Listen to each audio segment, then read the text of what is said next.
I'm going to explain a new hobby project I've been working on for the last 6 months. Basically, seeing which seashells are fluorescent in ultraviolet light and setting up a small collection. So I want to review real quickly that ultraviolet fluorescence means that a material absorbs UV light and then emits visible light. So what about fluorescence in seashells? Well, seashells are 95 to 99.9% calcium carbonate, similar to the mineral calcite. Pure calcium carbonate does not fluoresce. The remaining 5 to 0.1% of the chemical compounds determine if it fluoresce and what color. And I found out that long-wave ultraviolet versus the other frequencies of ultraviolet, mid-wave and short-wave, are more important. What's changed and what prompted me to do this, if they've just come out with really high power long wave ultraviolet flashlights. The fluorescence varies so widely that you need to actually check for a fluorescent response. The same species can vary widely. So I was able to go into stores in daylight with this light and look at the shells and determine what the fluorescence response was like, and whether I wanted to collect those shells. Most of the shells are not fluorescent. So here's one. This is from the Philippines. These little creatures live deep in coral reefs. They have kind of a reddish brown color in normal light. And when you look at it in long wave ultraviolet, it fluoresces white and red.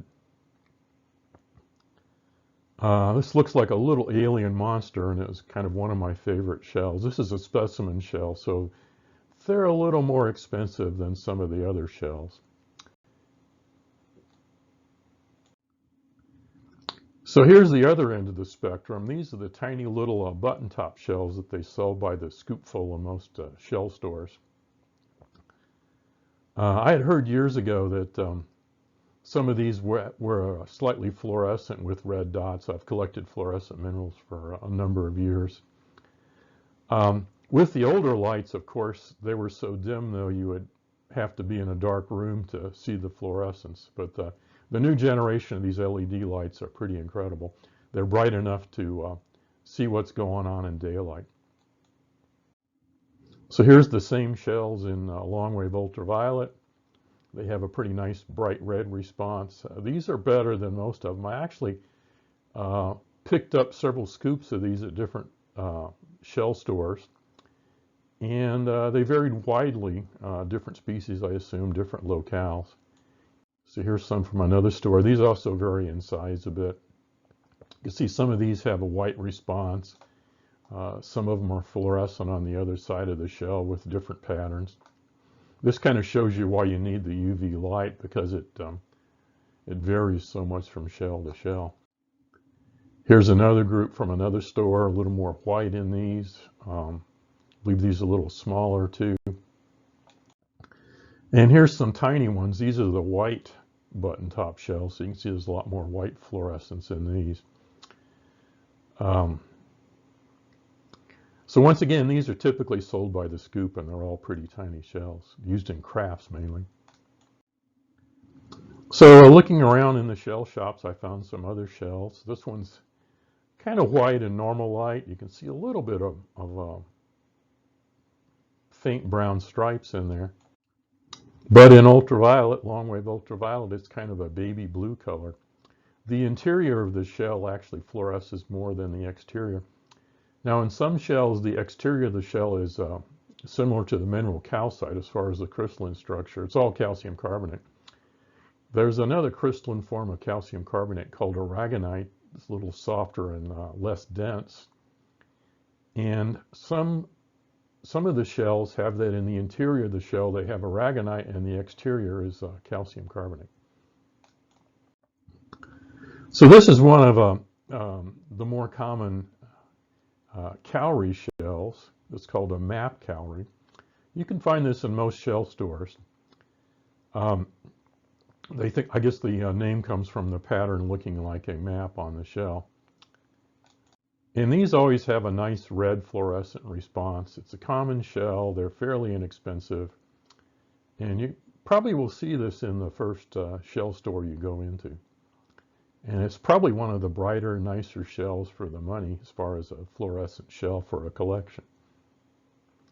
Others have noted this years ago that this particular one was fluorescent too. So here's some other miscellaneous small calories. By the way, most of the calories, different types of calories, do not fluoresce. Another reason why taking the light into the shell store was so useful. And you can see these have some red fluorescence, some white, and one even has kind of almost a bluish fluorescence on it. This is the only shell I have that's actually from Florida. It's from Pompano Beach out in the Atlantic. It's another calorie, smaller than the others, has the same red fluorescent response.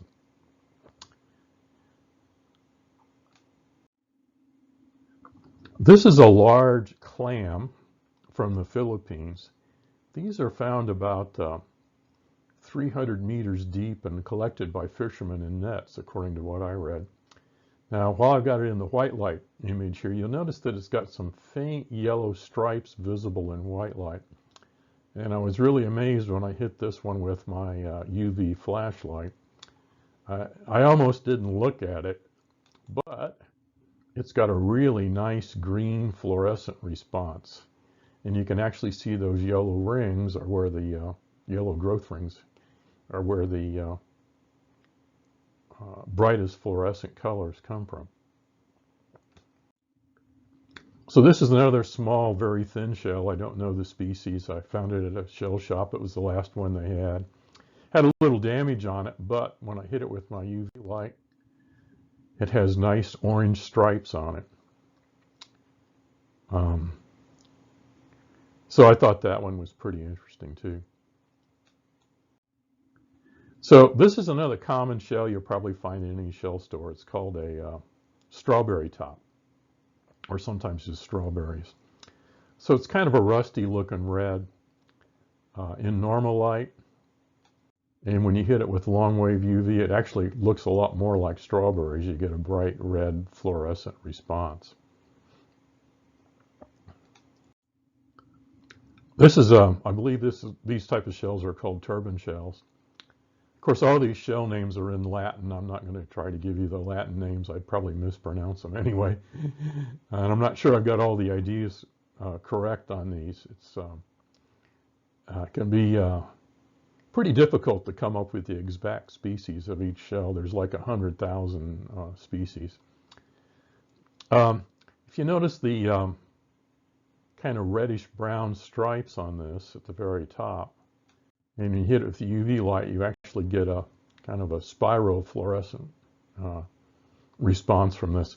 These vary widely from shell to shell. There were different patterns on each one of these shells. I kind of picked a couple of interesting ones.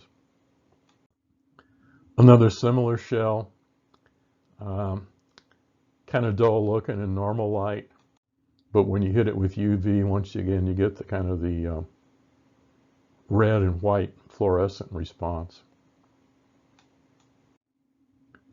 This is another one of those monster-looking shell types from the Philippines, a different species. Sometimes you actually have kind of a pink color. Here's the shell in UV light, a nice red with white spikes. They're pretty amazing colors. This is called a tusk shell. I think actually the green ones are maybe called an elephant tusk. So it's green, kind of a pale faded green in normal light. And you hit with UV light, it's kind of a pink response. On that bottom shell, notice the little drill hole. So other snails attach to a bigger snail often and drill a little hole in it and eat it. They're actually cannibals. So that little hole in there was probably a result of an attack by another snail or mollusk. These guys actually use that long shell to burrow down in the sand. This shell is from Oman. It's fairly well known just for its daylight, interesting color pattern there. Kind of a brown spot pattern on it. And what's really interesting, when you hit that with UV light, the little brown spots fluoresce kind of a reddish orange. It's a pretty colorful little shell. This is about a slightly over 1-inch shell. So this is another type of shell called an olive. This one's a gold olive, and I noticed that I get the left side, of course, is normal light, and on the right you have it in ultraviolet light, kind of a pink fluorescent response. These are called auger shells. On the left, most of them are overall white. You can see some sort of light brownish streaks on them. And most of these I found, or found a fair number of them, that fluoresced yellow to orange colors in varying degrees. I went through a large bin of scallops at one shell store, and out of a couple hundred scallop shells, I found just a few that had a nice fluorescent response. There was one that had kind of an orange response, and another one that was kind of yellow. These are some really tiny white shells. Some of these are probably juveniles, and you'll notice that they have kind of a yellow to orange fluorescent response. The one at the top is, they said it was called a peanut shell. And there must have been a bin of about 3,000 of these shells, and I only saw 3 or 4 with my light that fluoresced.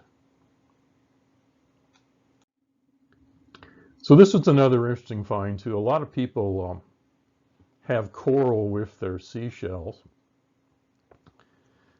And when I had my light, I was looking at some of the coral specimens. Almost all of the corals are just bright white, perhaps a result of the cleaning process, bright white when they fluoresce.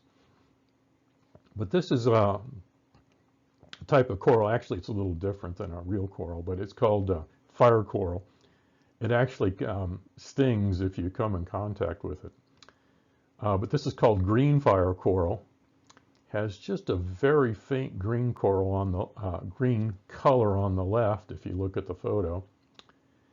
And when you hit it with UV light, so far all of them I've seen of the green fire coral fluoresce this bright lime green color. So after about 6 months of hitting 3 shell shows, a fossil show, and half a dozen shell stores, this is the collection of fluorescent shells that I came up with. These are all on some black craft foam, so that when I put it in UV light, you can see the colors. Most white surfaces fluoresce white, and really bright white in that image would kind of fade out the fluorescent color response. So here's my current seashell collection in long-wave ultraviolet light. I have some other shells, but I put some of the brighter ones in the little shelf area for my display. When I post this video on YouTube, in the description box below the video, I'll post a link to some additional information, the names of the shells when I know them, where I found them,